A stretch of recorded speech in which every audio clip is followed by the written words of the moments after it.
नमस्कार दोस्तों, आपका अपने वंदना आराधना भक्ति चैनल में स्वागत है। आज मैं आपके लिए 14वें दिन की कथा लेकर आई हूँ, जिसमें मैं आपको सुनाऊंगी पुरुषोत्तम मास अधिक मास या मल मास का 14वां अध्याय, जो हम सब मिलकर सुनेंगे। इस अध्याय में मैं आपको सुनाऊंगी वाल्मीकि मुनि का राजा दृढ़धनवा को पूर्व जन्म का वर्णन सुनाना।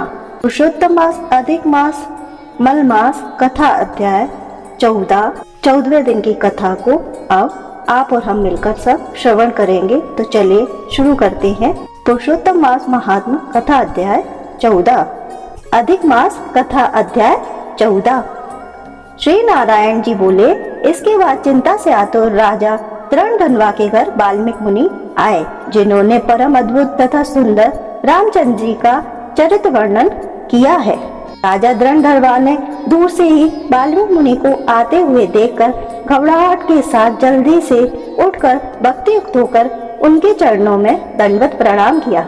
भली भांति पूजा कर उत्तम आसन पर ऋषि को बैठाकर उनके चरणों को गोदी में लेके दोनों हाथों से धोया और उस चरणोदक को बड़े हर्ष के साथ सिर से धारण कर शुक पक्षी की बात स्मरण करता हुआ राजा दृढ़धनवा ने मधुर वचन से यूं कहा।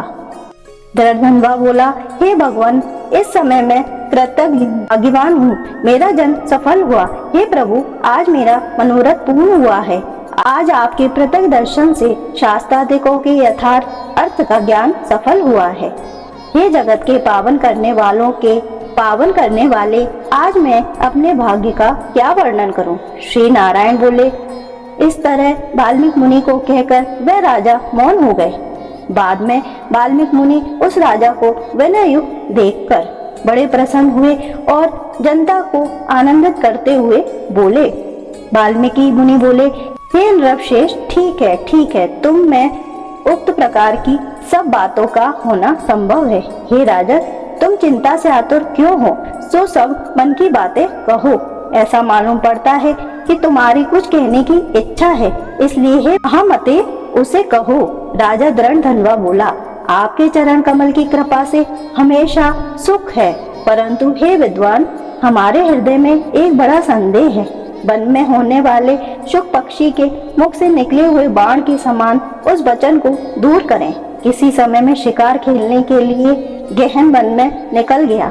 वहां भ्रमण करता हुआ एक तालाब देख उसका जल पीकर बाद में थकावट दूर करने के लिए एक बड़े बट वृक्ष के नीचे बैठ गया। अत्यंत घनी तथा सुंदर छाया वाले और मन एवं नेत्र को आनंद देने वाले उस वृक्ष पर बैठे हुए एक सुंदर शुक पक्षी को देखा। जब उस शुक पक्षी पर हमारी दृष्टि गई, तब उसने हमारे सम्मुख होकर एक श्लोक पढ़ा कि इस पृथ्वी पर विद्यमान अतुल सुख को देखकर तू तत्व आत्मा का चिंतन नहीं करता है, तो इस संसार के पार कैसे जाएगा? मैं इस प्रकार शुक पक्षी के वचन को सुनकर विस्मित हो गया। ब्राह्मण, मैं नहीं जानता कि उस शुक पक्षी ने क्या कहा। इस हमारे हृदय के संदेह को आप दूर करने के योग्य हैं। हमारा राजसु तथा सुंदर 4 पुत्र हैं। सुंदर पतिव्रता स्त्री, हाथी, घोड़े, रथ, सेना। हे ब्राह्मण, ये सब अतुल समृद्धि इस समय हमें तुमसे प्राप्त है। यह सब विचार कर संक्षेप में कहने के आप योग्य हैं। राजा दृढ़धनवा के वचन को वाल्मीकि मुनि सुनकर स्वयं कर एक मुहूर्त तक ध्यान में मग्न हूँ। हाथ में रखे हुए आंवला के फल के समान विश्व संसार के भूत भविष्य और जो वर्तमान विषय है, उनको हृदय में समाधि के बल से जानकर और निश्चय कर राजा से बोले। वाल्मीकि मुनि बोले, हे राजाओं में श्रेष्ठ, अपने पूर्वजन्म का चरित्र तुम सुनो। हे राजेंद्र, पूर्व जन्म में आप द्रविड़ देश में ताम्रपर्णी नदी के किनारे वास करने वाले सुदेव नामक ब्राह्मण थे। धार्मिक, सत्यवादी, जो मिल जाए उतने में ही संतोष करने वाले, ध्यान में संपन्न, विष्णु भक्ति में परायण करते थे। अपने अग्निहोत्र आदि यज्ञों के द्वारा भगवान हरि को प्रसन्न किया। इस प्रकार रहते हुए तुम्हारी गुणवती स्त्री थी। वह गौतम ऋषि की सुंदर कन्या गौतमी नाम से प्रसिद्ध शंकर की सेवा में तत्पर पार्वती के समान तुम्हारी प्रेम से सेवा करती थी। गृहस्थ आश्रम धर्म में धर्म पूर्वक वास करते हुए समय बीत गया, परंतु तुमको संतति नहीं हुई। एक दिन अपने स्त्री से सेवित आसन पर बैठते हुए दुखित ब्राह्मण गदगद स्वर से बोला, अई सुंदरी, संसार में पुत्र से बढ़कर दूसरा सुख नहीं है और तप दान से उत्पन्न पुण्य दूसरे लोक में सुख देने वाले होते हैं। शुद्ध वंश में होने वाली संतान इस लोक में तथा परलोक में कल्याण करने वाली होती है। उस श्रेष्ठ पुत्र के न मिलने से मेरा जीवन निष्फल है। ना तो मैंने पुत्र का प्यार किया और न वेद पढ़ने के लिए सोने से जगाया, ना तो उसका विवाह किया, इसलिए मेरा जन्म व्यर्थ ही चला गया। अभी मेरी मृत्यु मेरे को आयुष प्रिय नहीं है। इस प्रकार अपने प्रिय पति का वचन सुनकर स्त्री गौतमी खिन्न मन हुई। बात धैर्य धारण करती हुई, प्रिय वचन बोलने में चतुर, प्रिय पति के प्रेम में मंग वह स्त्री अपने पति को समझाने के लिए सुंदर वचन बोली। गौतमी बोली, हे प्राणेश्वर, अब इस तरह तुच्छ वचनों को ना कहिए।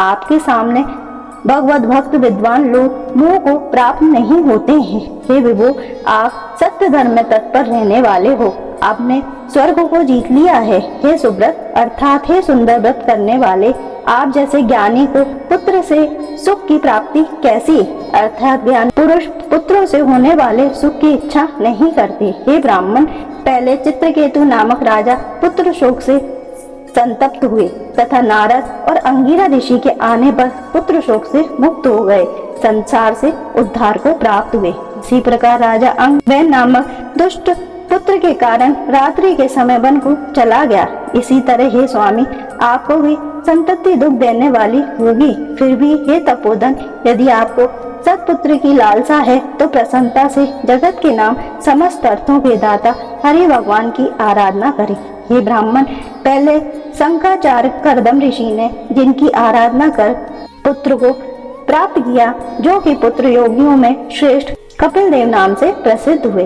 ब्राह्मण श्रेष्ठ इस प्रकार अपनी धर्म पत्नी के वचन सुन तथा निश्चय कर उस अपनी पत्नी स्त्री के साथ ताम्रमणि नदी के तट पर गया। वहां जाकर उस पवित्र तीर्थ में स्नान कर अत्यंत श्रेष्ठ तप करता भया।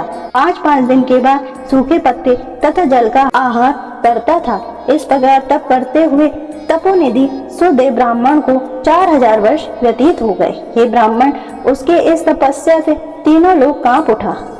भक्त वत्सल भगवान उस वसुदेव ब्राह्मण के अत्यंत उग्र तपस्या को देख जल्दी से गरुड़ पर सवार होकर प्रकट भये। श्री नारायण बोले, नवीन मेघ के समान जगत की रक्षा करने में समर्थ 4 भुजा वाले प्रसन्न मुख मुरारी को देखकर सुदेव शर्मा ब्राह्मण हर्ष के साथ मुकुंद भगवान को साष्टांग प्रणाम करता हुआ। इति श्री बृहन्नारदीये पुराणे पुरुषोत्तम मास महात्मने श्री नारायण नारद संवादे 14वां अध्याय समाप्त होता है।